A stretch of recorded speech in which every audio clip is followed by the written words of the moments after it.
A lone explorer. On a mission to reveal the grandeur of Saturn, its rings and moons. Voyager 1 spacecraft is sending back updates on its science and engineering data. The probe has been traveling in space for about 36 years. Prepare to be amazed as NASA's famed Voyager 1 bounces back from a memory glitch. Next, NASA says its Voyager 1 probe, the most distant human-made object in the universe, forging deeper into interstellar space and continuing its legacy of groundbreaking discoveries, like detecting active volcanoes on Jupiter's moon Io and capturing the iconic pale blue dot photo of Earth. Meanwhile, Voyager 2 triumphantly resumed contact in August 2023. Finally, NASA on Tuesday said that it has found a heartbeat signal from the Voyager 2 probe. Fresh from an antenna misalignment, still carrying its historic record of Uranus and Neptune visits. Ready to unravel cosmic enigmas? Join this duo on the space odyssey, volcanic activity on Io. During the Voyager missions, scientists were amazed to find that Io, one of Jupiter's moons, was not a quiet place at all. Instead, it was covered in active volcanoes, shooting material high above its surface. Before Voyager 1 and Voyager 2 flew by Jupiter in 1979, researchers thought Io would be just another cold, lifeless moon. But images sent from the spacecraft changed that view forever. Io turned out to be the most volcanically active body in our solar system, even more than Earth. Its eruptions are so intense, they reach heights that dwarf many mountains back home. Io's bright colors come from sulfur and other materials belched out by its many volcanoes. The largest of these volcanoes is known as Pele, which can produce giant plumes that are taller than Mount Everest many times over. When Voyager 1 first sent back images of these towering columns of volcanic material, everyone was stunned. The iconic images sent by Voyager 1, the first picture of a volcanic eruption elsewhere in space. They realized that Io's volcanic power was driven by the enormous gravitational forces from Jupiter, which squeeze and heat Io's interior.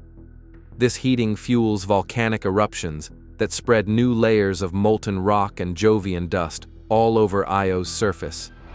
These eruptions have changed the way we look at other moons. Suddenly, it was clear that huge geological processes could happen far from the Sun. Io's surface is constantly changing as fresh lava covers old terrain. Voyager images even showed volcanic plumes spouting material hundreds of miles into space, forming arcs of ejected matter. Some of that dust and gas escapes Io entirely, creating a thin ring around Jupiter. Scientists were especially fascinated by how Io defies the quiet, cratered look of many other moons in our solar system. Instead, it crackles with endless volcanic eruptions and glowing lava fields. Voyager's discovery of Io's dramatic activity also helped us understand tidal heating. Io's orbit, shaped by other Galilean moons like Europa and Ganymede, causes intense stretching and squeezing inside its core. This friction warms the interior and powers volcanoes that never seem to rest. Because of that, Io's new lava flows overwrite older surfaces at a remarkable rate. Some regions look completely new after only a few months. Many scientists compare Io's constant resurfacing to Earth's plate tectonics, though it works in a very different way. Thanks to Voyager's groundbreaking photos, But scientists had only recently gathered enough evidence to confirm their speculations. we now know that active volcanism is not only found on Earth. Io, perched in Jupiter's mighty gravitational field, is blazing proof that the solar system holds surprises at every turn. Its fiery nature is unmatched. Jupiter's rings and Europa's ice surface. Jupiter's rings and the icy exterior of its moon. Europa have captivated scientists ever since Voyager 1 beamed back images of them in 1979. Before the Voyager missions, many people were unaware that Jupiter had delicate rings. They appear far less dramatic than Saturn's, but they still added a new layer of wonder to our solar system. The rings are made mostly of tiny dust particles, possibly formed by meteor impacts on Jupiter's small inner moons. Because they are so thin and faint, telescopes on Earth struggled to spot them before the spacecraft arrived.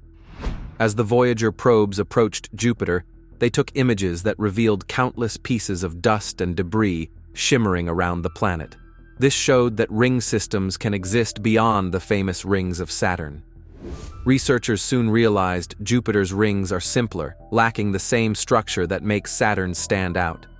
Yet they remain a fascinating piece of Jupiter's puzzle. Ever since their discovery, scientists have kept close watch to see if the rings change over time. Europa, one of Jupiter's largest moons, also created a stir when the Voyagers flew by. Images showed a bright, icy surface crisscrossed with dark lines. These lines looked like massive cracks running through the ice. Many experts now think there might be a deep ocean trapped beneath Europa's frozen crust. Jupiter's strong gravity pulls and stretches Europa, creating internal heat that could keep things melted beneath the ice. If so, Europa's subsurface sea may hold the right kind of environment for simple life forms or other surprises. The idea that life could exist on a moon orbiting a gas giant seemed far-fetched before Voyager's discoveries. A man-made object has left our solar system. NASA is saying the Voyager 2 probe is now in a space. Yet the images returning from Europa suggested a dynamic world, not a dead, timeless place.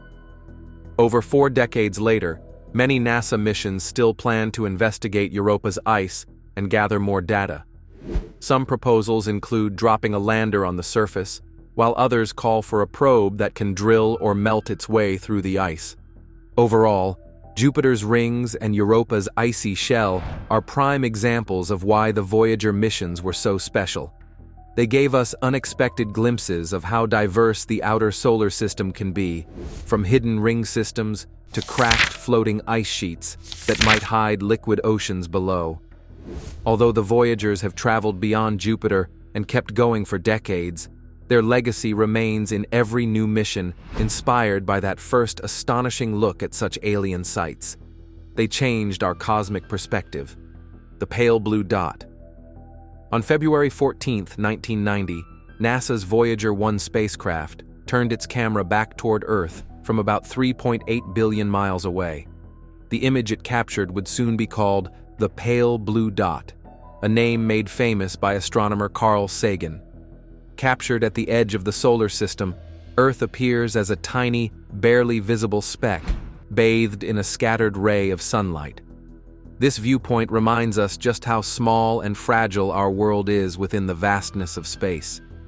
The idea to take this photo was not part of the original mission plan.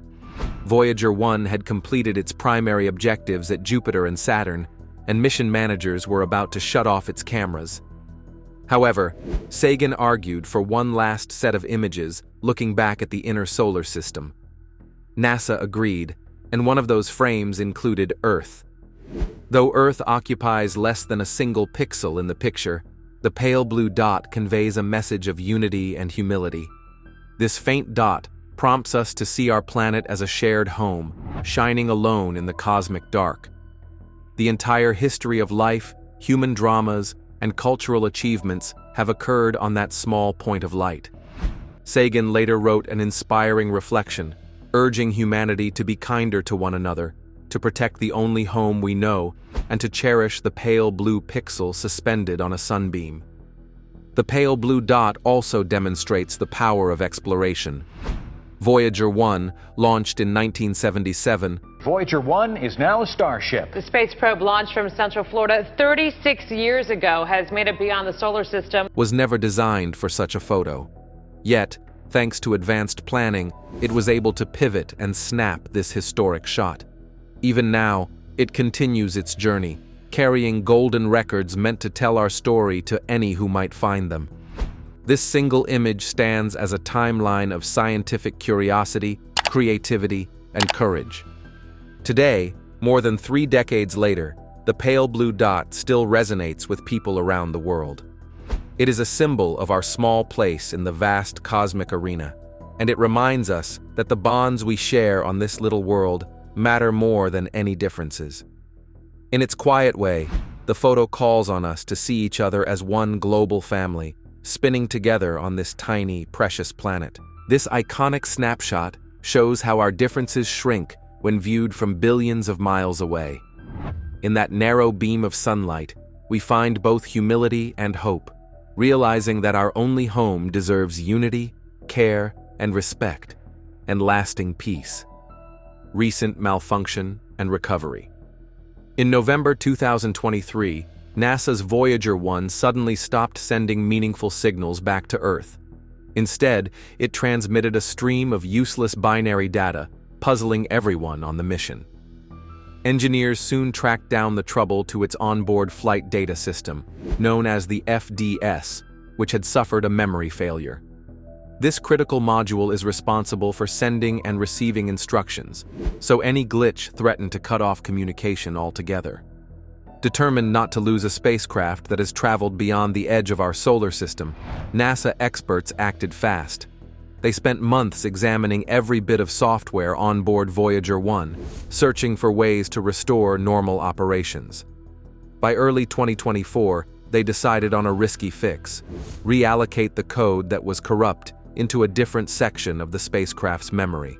NASA has been celebrating after engineers managed to fix their Voyager 1 probe. However, with Voyager 1 about 15.5 billion miles from Earth, each message took 22.5 hours to travel one way through space. Once the team sent instructions, they had to wait nearly 2 full days for a response. On April 18, 2024, the reallocation process began. During this time, the team braced themselves for every possibility. A single mistake might have doomed the mission, as the spacecraft is far outside our ability to repair with a crewed mission. Finally, on April 20, 2024, they received the signal they longed for. Voyager 1 was back online and could deliver data again. It had survived another huge hurdle, proving that even after decades in deep space, it could still be rescued. The recovery was hailed as a testament to NASA's skill and persistence. Despite dwindling power, Voyager 1 continues sharing valuable findings about interstellar space, proving that old technology can still make history. As the spacecraft flies ever farther from Earth, each day of contact feels like a bonus gift for scientists and fans alike. Now, with communications back, plans are underway to keep Voyager 1 functioning for as long as possible.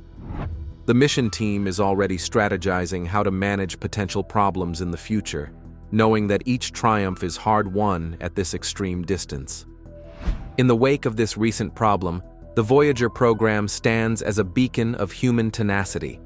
From the earliest launch days to the present, it continues breaking barriers and surviving against all odds. Engineers remain vigilant, watching for any sign of trouble and ready to act again if needed. For now, Voyager 1 is safe, once more shining a light on just how far human dreams can reach. Recent update of Voyager 2. Between July and August 2023, NASA's Voyager 2 gave flight controllers a scare when its antenna turned away from Earth, stopping commands and data from getting through. This disruption happened on July 21, 2023, after a set of planned instructions accidentally caused the spacecraft's main dish to shift by just 2 degrees. For nearly 2 weeks, the team could not receive normal signals. On August 1, 2023, NASA's Deep Space Network, DSN in Australia, picked up a small carrier wave that told them Voyager 2 was still out there. Finally, on August 4, 2023, full communications came back. Everyone exhaled with relief. Voyager 2 and had lost contact for nearly about 10 days. But the US Space Agency has successfully reconnected with its space probe after a brief scare. Despite being almost 12.7 billion miles from home as of May 25, 2024, Voyager 2 continues to return valuable data. It is traveling at an impressive 34,391 miles per hour in relation to the Sun. Its instruments keep examining the region beyond the Sun's protective bubble, or heliosphere, known as interstellar space. Engineers have found ways to save power so the spacecraft can run key instruments for longer. In fact, NASA aims to keep Voyager 2 going until at least 2026 by using leftover backup power. A few instruments and heaters may be shut off or swapped around, but mission planners are hopeful they will get more big discoveries. The antenna mishap in July 2023 underscored the spacecraft's age and the growing odds of technical issues. Managing a 45-year-old craft so far away is no easy task. Signals take about 18 hours to travel one way, and the power output from its nuclear battery drops each year. Engineers regularly have to come up with tricky workarounds to keep the craft stable and gather science data. They face more frequent complications, but their track record so far proves that quick thinking and resourcefulness can overcome many setbacks. Voyager 2's resilience has inspired people for decades. Launched in 1977, it visited Jupiter, Saturn, Uranus, and Neptune, returning discoveries such as new moons and fierce planetary storms. After a gravity assist from Neptune, the spacecraft traveled out of the solar system and reported on boundary zones no human-designed probe had seen before. Today, despite communication hiccups, it remains an incredible outpost of human exploration. The future might hold more surprises, but for now, scientists continue to learn from this lonely traveler. Each day that Voyager 2 sends home data is a reminder of how determination and creativity can extend even the longest missions far beyond their initial plans. That legacy keeps pushing us forward. Current distance and operations. As NASA's Voyager 1 and Voyager 2 push farther from Earth each day, their distances keep breaking records. Currently, Voyager 1 is about 15.5 billion miles away, while Voyager 2 sits around 12.7 billion miles from our planet. These spacecrafts move at remarkable speeds. Voyager 1 travels roughly 3.5 astronomical units per year, and Voyager 2 speeds along at about 34,391 miles per hour relative to the Sun. Despite being so far out, both still send back data through NASA's Deep Space Network. The Deep Space Network is a group of large radio antennas placed around the world, allowing engineers to maintain contact with the Voyagers despite the faint signals. Each transmission takes many hours to travel one way, so adjustments must be made carefully. Even so, NASA has proven it can handle unexpected problems. For instance, when Voyager 2 recently lost communication due to an antenna misalignment, the team detected a faint carrier signal and used it to restore full contact on August 4, 2023. Meanwhile, power is a big concern for these older spacecrafts. Both rely on radioisotope thermoelectric generators, which lose output by a few watts each year. As a result, NASA has shut down some instruments and heaters to save energy, hoping to keep the core science tools running until at least 2025 for Voyager 1 and perhaps until 2026 or beyond for Voyager 2. Even with limited power, they continue sending back data on cosmic rays, solar wind particles, and the structure of interstellar space. Voyager 1 remains farther out, at around 15.5 billion miles away. Its signal takes about 22.5 hours to reach Earth, making each command a 2-day round trip. Voyager 2, now at 12.7 billion miles, studies interstellar space beyond the Sun's giant bubble, the heliosphere. Both probes measure cosmic rays, solar wind, and other forces that shape our corner of the galaxy. Though weak, their signals still reach NASA's tracking stations. This helps scientists learn about the boundary where our star meets interstellar matter. Maybe the store was running low on stock. Still, there were a few bottles left, so Raymond wasn't too worried. He started reaching for a bottle when something else caught his eye. There it was, right in the middle of the shelf, a single Sprite bottle with a red cap. Raymond blinked, not sure if his eyes were playing tricks on him. Sprite had always been known for its green bottle and matching cap, or in some cases, a black one for certain editions. But red? That didn't make any sense. Was this some kind of prank? Or maybe a counterfeit?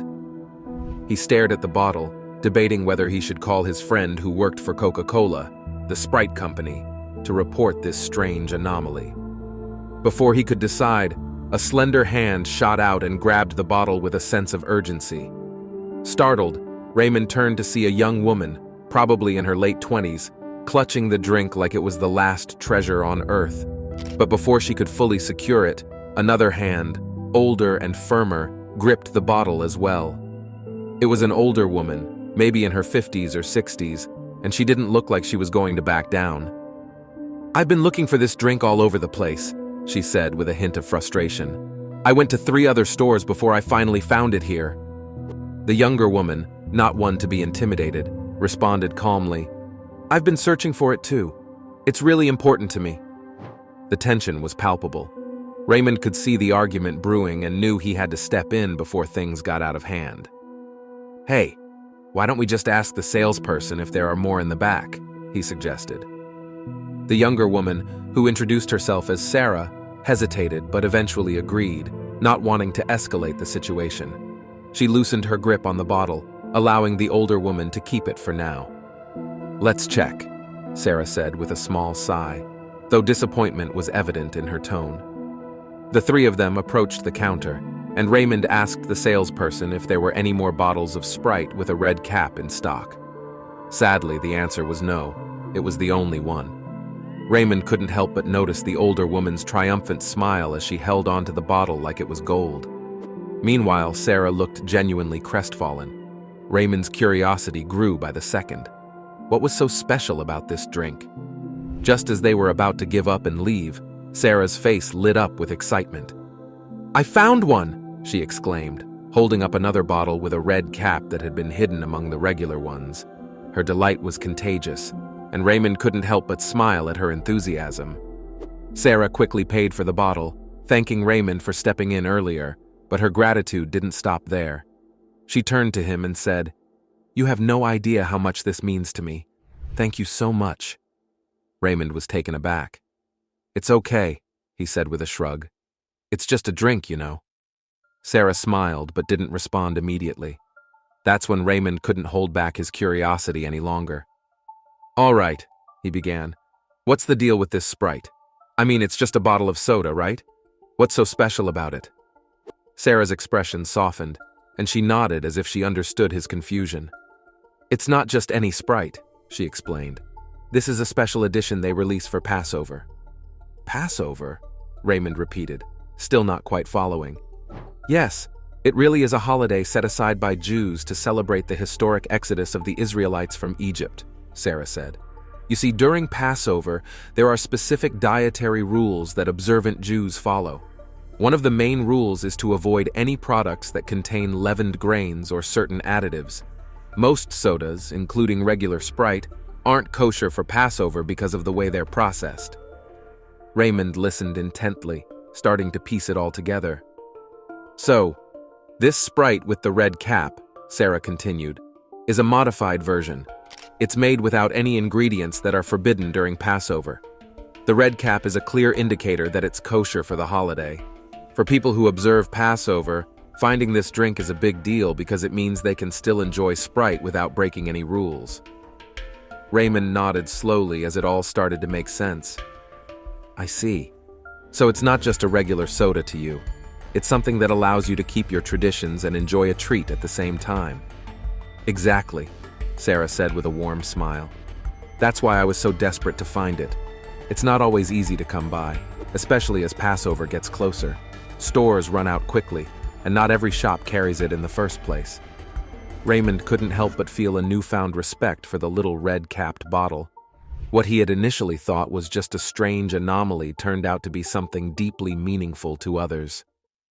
"Well," he said, "I'm glad you found it, and I'm glad I got to learn something new today." Sarah beamed. "Thank you again for your help.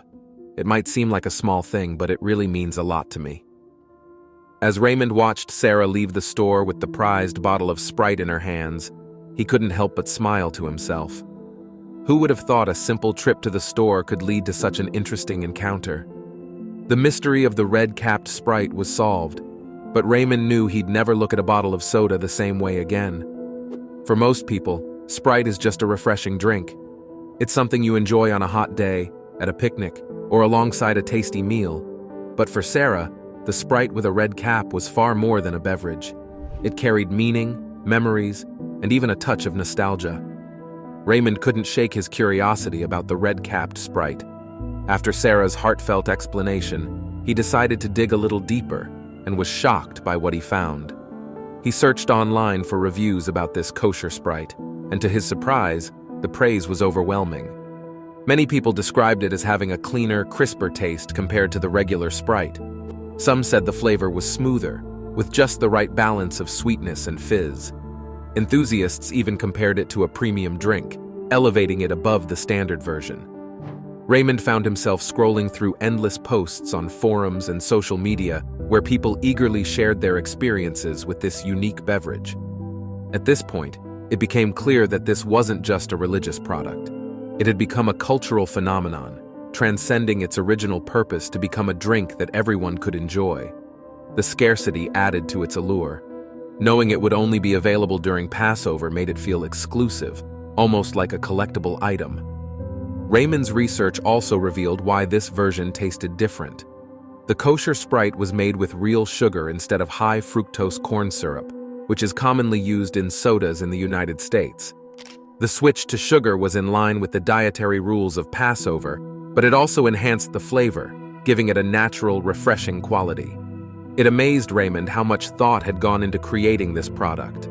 Coca-Cola, the company behind Sprite, had gone the extra mile to ensure that Jewish communities could enjoy their favorite drink without compromising their religious practices. The red cap wasn't just a clever marketing trick. It was a thoughtful detail that made the product easy to identify, saving customers time and effort during a hectic season. This level of attention to detail wasn't new for Coca-Cola. Raymond discovered that the company had a long history of catering to specific cultural and dietary needs. Beyond kosher Sprite, they had introduced Coca-Cola in glass bottles during Ramadan in some countries, offering a nostalgic touch to the holy month. But Coca-Cola wasn't the only company embracing inclusivity. Raymond learned that other brands were also stepping up to cater to diverse audiences. Take Ben & Jerry's, for instance. They had introduced a line of non-dairy ice cream flavors, made with almond or oat milk, to cater to vegans and lactose-intolerant customers. What stood out about Ben & Jerry's was their commitment to flavor. They didn't just create a good-enough alternative.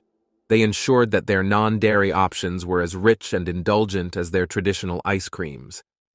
Then there was Oreo, which had launched gluten-free versions of their classic cookies. For people with celiac disease or gluten sensitivities, this was more than just a new product. It was a way to enjoy a beloved snack without worry. Fast food chains like Burger King and McDonald's had also entered the game, offering plant-based burgers that appealed to vegetarians, vegans, and even meat eaters looking for healthier options. These products weren't just about expanding their menus. They were about meeting the evolving needs of their customers. Raymond realized that these efforts weren't just about profits. Sure, businesses wanted to grow their customer bases, but they were also listening to what people wanted and needed. They were recognizing the diversity of their audiences and taking steps to make everyone feel included. What struck him most was how these products often ended up crossing cultural boundaries.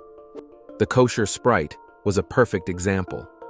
While it was designed for Jewish families during Passover, its premium taste and limited availability had made it popular among people from all walks of life. It was a reminder that something created for a specific group could still have universal appeal. Raymond couldn't help but admire the ingenuity behind these efforts. It wasn't just about creating products. It was about creating experiences that resonated with people on a deeper level. The kosher Sprite, with its red cap and unique flavor, had become more than a drink. It was a symbol of inclusion, community, and the power of thoughtful innovation. By now, Raymond had a newfound appreciation for the red-capped Sprite.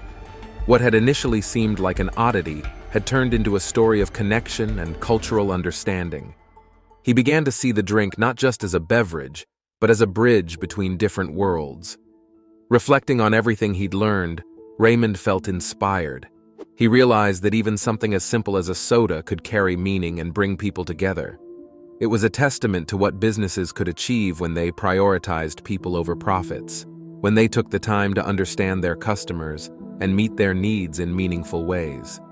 And while the kosher Sprite was a standout example, it was part of a larger trend.